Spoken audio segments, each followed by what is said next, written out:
হে everyone, secret মেন্টরের একদম brand new ভিডিওতে আজকের ভিডিওতে এক্স্যাক্টলি আপনাদেরকে ওয়েলকাম করছি।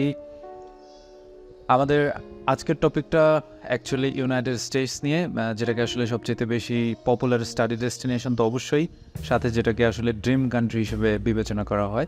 তো সেটা আসলে স্টুডেন্ট ভিসা প্রসেসিং বা এই ধরনের কোনো কিছু নিয়ে আজকে ডিসকাস করছি না। স্ট্রেট ফরওয়ার্ড কাউন্সেলিংয়ের সময় বা যাওয়ার পরে স্টুডেন্টদের সবচেয়ে বেশি যে কোয়েরিটা থাকে হচ্ছে ইউএসএতে ওয়ার্ক অপরচুনিটিস বা কাজ সংক্রান্ত সব কিছু কাজ করতে পারবো কি না, বা করতে পারলে সেই ধরনের মানে কি কোনটা লিগাল কাজ হবে, সেক্ষেত্রে কী কী অপরচুনিটিস রয়েছে এটা নিয়ে।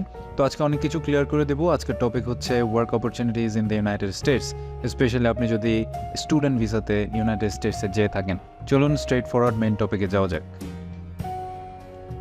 তো মেন বিষয়টা শুরু করার আগে আমি একটু বলতে চাই যে আপনি যদি স্টুডেন্ট ভিসাতে, সেটা ব্যাচেলার হোক মাস্টার্স হোক, ইউনাইটেড স্টেটসে পড়াশোনা করতে যান, স্পেশালি ফ্রম বাংলাদেশ, তাহলে কিন্তু এক্স্যাক্টলি পড়াশোনা সময়কালীন আসলে ওইভাবে আপনার পার্ট টাইম জবের কোনো পারমিশন ওইভাবে থাকে না।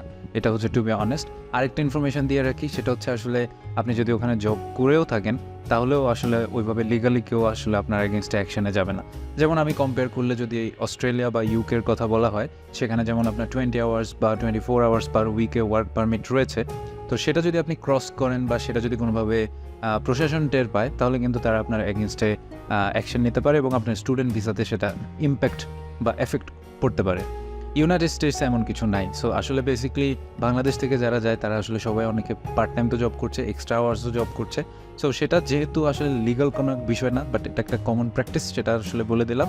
বাট যেহেতু লিগাল বিষয় না, সেটা নিয়ে আসলে আজকে আমাদের টপিক না। ডিসকাস করবো যে সত্যিকার ইউএসএতে কী ধরনের জব অপরচুনিটি বা ওয়ার্ক অপরচুনিটিস ইউএসএ আপনাকে প্রোভাইড করবে সেটা নিয়ে। তো শুরু করার আগে একটু বলতে চাই যে ইউএসএকে সবসময় ল্যান্ড অফ অপরচুনিটিস ধরা হয়। আপনি যদি ট্যালেন্টেড পারসন হন অথবা আপনি যদি একদম কমন গ্রাউন্ডে জব সিকার হন, যেটাই হন না কেন, আপনার কিন্তু মানে অপরচুনিটিস অনেক অনেক, মানে এটা আসলে এক্সপ্লেন করা যাবে না। যেমন ধরেন একটু আগে বললাম, আপনি যদি কোনো ওয়ার্ক অপরচুনিটি খোঁজেন যে আপনি কোনো বার্গার শপ, মানে বার্গারের দোকানে বা কমন কোনো দোকানে আপনি কাজ করবেন, সেটাও যেমন অপশন অ্যাভেলেবেল রয়েছে। আবার লিগাল ওয়েতে আপনি যদি ফর এক্সাম্পল আপনি এমনভাবে প্ল্যান করেন যে আপনি নাসা বা টেসলাতে জব করতে চান, সেটাও কিন্তু পসিবল। একটু পরে ডিসকাস করছি কোন ওয়েতে আপনি ডিসকাসটা করবেন। তো প্রথম অপশন হচ্ছে এটা land of opportunities. So obviously এটা হচ্ছে ইন্টারন্যাশনাল স্টুডেন্টদের জন্য একটা গোল্ডেন টিকিট আপনি যদি ইউএসএতে যান, কারণ অপরচুনিটিসের কোনো অভাব নেই। আপনি নিজেও রিসার্চ করেন, সব কিছু তো আজকে কভার করা যাবে না। স্টুডেন্ট ভিসার সময় লিগাল ওয়েতে কী কী আছে সেটাই কভার করব। তো মোস্ট কমন কোয়েশ্চেন হচ্ছে can I work there. Legal answer যদি হয় সেটা হচ্ছে ইয়েস, দুইটা অপরচুনিটি আছে, সেটা যে কোনো একটা ইউজ করে আপনি কাজ করতে পারবেন, সেটাই দেখাচ্ছি। প্রথমটা হচ্ছে সিপিটি, যেটাকে কারিকুলার প্র্যাকটিক্যাল ট্রেনিং বলা হয়। সেটা হচ্ছে আপনার কোর্সের ভেতরে বা বাইরে আপনি ইন্টার্নশিপ বা কো-অপ প্রোগ্রামসের ব্যবস্থা রয়েছে, যে অফার লেটারে থেকে থাকে। সেক্ষেত্রে আপনি ডিরেক্টলি যখন আপনার টাইম আসবে সেই সময়টা আপনি কাজ করে নিজেকে এক্সপিরিয়েন্সড করতে পারবেন ইন্টার্নশিপ বা কো-অপ প্রোগ্রামে। সেখানে পেড নন পেডের বিষয়টা আছে, বাট আলটিমেট পারপাসটা হচ্ছে আপনি জিনিসটা করার পরে যে এক্সপিরিয়েন্স গেইন করবেন, সেটা দিয়ে কিন্তু আপনি ফিউচারে আপনি যে কোনো জব নেওয়ার ক্ষেত্রে এটা আপনাকে অনেক বেশি হেল্প করবে।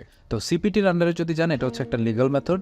আর পাশাপাশি আপনি এই এক্সপিরিয়েন্সটা নেওয়ার জন্য আপনার অফার লেটারে বা কোর্সের মধ্যে যদি এটা আওতাভুক্ত নাও থাকে, even you can try for some organisations, যেখানে অনেক জব ফেয়ার হয়। আপনি আপনার ফ্যাকাল্টির সাথে কথা বলে হেল্প নিতে পারেন যে ইন্টার্নশিপ বা কো প্রোগ্রামের কোনো ব্যবস্থা আছে কিনা, আমি যদি অফার আনি তাহলে ইউনিভার্সিটি আপনাকে হেল্প করবে কিনা। ডেফিনেটলি আপনার কলেজ আপনাকে সেক্ষেত্রে অ্যাসিস্ট করবে। তো সেক্ষেত্রে আপনাকে অ্যাক্টিভ হইতে হবে সেই বিষয়ে।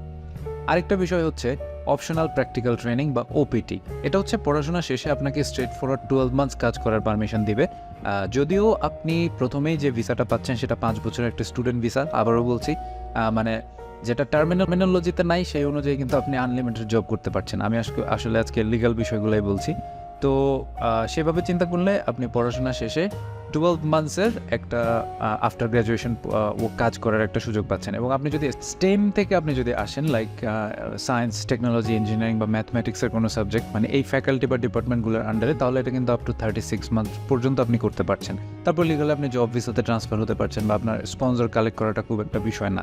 তো এটা আসলে বেসিক্যালি তাদের জন্য প্রযোজ্য যারা আসলে ভালো একটা কলেজ বা ইনস্টিটিউশন বা ইউনিভার্সিটিতে পড়াশোনা করছে, দেন খুব সুন্দরভাবে ওপিটির ব্যবস্থা করলেন। এর আগে সিপিটি ছিল, দেন আসলে খুব সুন্দরভাবেই আপনার অনেক ইভেন ফরচুন 500 কোম্পানিগুলোতেও জব হয়ে যেতে পারে। তখন তো আসলে ডেফিনেটলি ইউএসএ থেকে ব্যাক করার কোনো বিষয় নাই। আবারও বলছি, যারা এই সমস্ত প্যারা নিতে চান না তাদের জন্য কিন্তু আসলে মানে সত্যিকার অর্থেই আপনি যদি জব করতে চান এক্স্যাক্টলি স্টুডেন্ট ভিসার সময়ও টেকনিক্যাল আসলে আপনাকে কেউ বদার করবে না। তো এখন আপনি যদি অন ক্যাম্পাস জবের চিন্তা ভাবনা করেন সেটাও কিন্তু কিছু কিছু কোর্সের ক্ষেত্রে লিগাল, সো সেক্ষেত্রেও আপনাকে প্যারা নিতে হবে না যে আসলে আপনি কি লিগাল স্ট্যাটাসে কাজ করছেন নাকি ইলিগাল। তো অন ক্যাম্পাস জবসও কিন্তু অ্যাভেলেবল, সেখানে পাওয়াটা আসলে একটু টাফ, কারণ লাইব্রেরি বা ক্যাফেটেরিয়া ছাড়া আসলে অন্য কোথাও জিনিসগুলো অ্যাভেলেবল থাকে না, একটু কম্পিটিশন হাই থাকে। তো সেক্ষেত্রে সেই জিনিসটাও যেহেতু লিগাল, সো সেক্ষেত্রে আমি সেটা এক্সপ্লেইন করে দিলাম।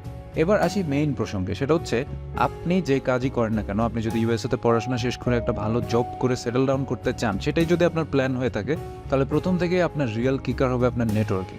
আপনি স্টার্ট করবেন হচ্ছে আপনার ফ্রেন্ড সার্কেল দিয়ে, যে ইউনিভার্সিটিতে গেছেন বা টেকনিক্যালি যদি কিছু পার্ট টাইম জব টপ করেন, সেখানে কোন আদার ইউনিভার্সিটির স্টুডেন্টরা কাজ করছে, প্লাস আপনার ফ্যাকাল্টির সাথে, তারপর বিভিন্ন জব ফেয়ারে, তারপর বিভিন্ন সময় ইউনিভার্সিটি বিভিন্ন কম্পিটিশন অ্যারেঞ্জ করে, প্রেজেন্টেশন অ্যারেঞ্জ করে, সেখানে যদি আপনি একটু মাল্টিকালচারাল এনভায়রনমেন্টে ঢোকার চেষ্টা করেন শুধুমাত্র বাংলাদেশিদের মধ্যে সীমাবদ্ধ না থেকে, সেক্ষেত্রেও কিন্তু আপনার নেটওয়ার্কিং বিল্ড আপের অনেক বড় সুযোগ রয়েছে।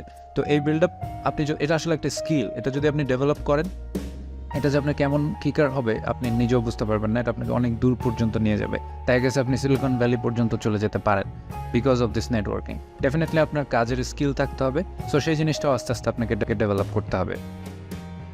এখন আসি বাংলাদেশ থেকে এখন সবচেয়ে যে ঝামেলাটা হচ্ছে সেটা হচ্ছে ভিসা রেস্ট্রিকশনস। আমি বলছি না যে ভিসা রিজেক্ট হচ্ছে, রেস্ট্রিকশনস বলতে বোঝাচ্ছি যেমন আপনার এমবেসি এখন বন্ধ because of the current situation. ওই ডিউরিং দ্যাট টাইম ইউএসএ কিন্তু এখন অ্যাপয়েন্টমেন্ট নিচ্ছে, বাট আসলে এমবেসিটা বন্ধ। সো পাশাপাশি অনেক সময় অনেক ধরনের যেহেতু এটা ফেস টু ফেস ইন্টারভিউর মাধ্যমে ভিসাটা হয়, সেক্ষেত্রে ভিসার কিছু রেস্ট্রিকশনস আছে, কিছু চ্যালেঞ্জেস রয়েছে। সো স্টিল আমি বলবো আপনি যদি একটা ভালো কোর্সে ভালো একটা ইউনিভার্সিটিতে অ্যাপ্লাই করেন এবং আপনার ভালো স্কলারশিপ থাকে বা না থাকে, সেটা যদি একটা ভালো কলেজ বা ইউনিভার্সিটি হয়, মানে পপুলার কোনো কিছু, তো সেক্ষেত্রে কিন্তু আপনার ভিসা হওয়ার চান্সেসটা অনেক বেশি। আবার অনেকে আছে গিয়ে কোর্স চেঞ্জ করার প্ল্যানে থাকে, টিউশন ফি পে করবে না, সো I-20 বিষয় থাকে, মানে এগুলো আসলে ফার্দার ডিসকাশন। যদি বলেছি যে আজকে একাডেমিক পার্টটা ডিসকাস করবো না, বাট তারপরেও আপনি প্রথম থেকে যদি একটা ভালো ইনস্টিটিউশন চুজ করেন এবং তাদের প্রত্যেকটা গাইডলাইন আপনি ফলো করেন এবং যাওয়ার পরে মানে সব টেন্ডেন্সি যেন আপনার ইন্টারভিউতে বোঝা যায় পজিটিভ আউটকামগুলো, তাহলে কিন্তু ভিসা আপনি খুব সহজে অ্যাভয়েড করতে পারবেন। ভিসা যেমন অনেকেই পাচ্ছে না বা রেস্ট্রিকশন ফেস করছে, আর লট অফ স্টুডেন্টস কিন্তু বাংলাদেশ থেকে যাচ্ছেও, সো সেই জিনিসটা মাথায় রাখবেন। That's it for today. আমার মনে হয় আজকে শেষ করে দেই। ইউএসএ স্টাডির সময়কালীন আসলে কী ধরনের জব অপরচুনিটি রয়েছে, বোথ সাইড কিন্তু আমি ডিসকাস করেছি। পাশাপাশি আপনাদের আরও কোনো কোয়েশ্চেন থাকলে বা কী কী বিষয়ে আমার কথা বলা উচিত বা আপনারা কী বিষয়ে জানতে চান, অথবা আপনার অ্যাপ্লিকেশনে কোনো ধরনের সাপোর্ট যদি প্রয়োজন হয়, ডেফিনেটলি আমাদের ইমেল অ্যাড্রেসে সবসময় কন্ট্যাক্ট করবেন। আমরা চেষ্টা করি খুবই অ্যাক্টিভ থাকার জন্য, আপনাদেরকে রেসপন্স করার জন্য, বা কোনো সার্ভিসের যদি প্রয়োজন হয় সেটা দেওয়ার চেষ্টা করি। contact.secretmentor@gmail.com, এটাই হচ্ছে আপাতত আমাদের ইমেল অ্যাড্রেস। আর একটু বিগার হই তখন হয়তো ডোমেন ইমেল অ্যাড্রেসটা নেওয়ার চিন্তা ভাবনা করবো। And that's all for today. I believe আজকে আপনাদের ভিডিওটা কাজে আসবে। যদি পছন্দ হয়ে থাকে ডেফিনেটলি ভিডিওটা শেয়ার করার রিকোয়েস্ট থাকলো। আপনার ফ্রেন্ড সার্কেল বা আপনার নেটওয়ার্কের মধ্যে যারা আছে তাদের হয়তো কাজে লাগবে। They will be thankful to you and me as well. And subscribe করার রিকোয়েস্ট থাকলো। দেখা হচ্ছে নেক্সট ভিডিওতে। Till then take care, happy.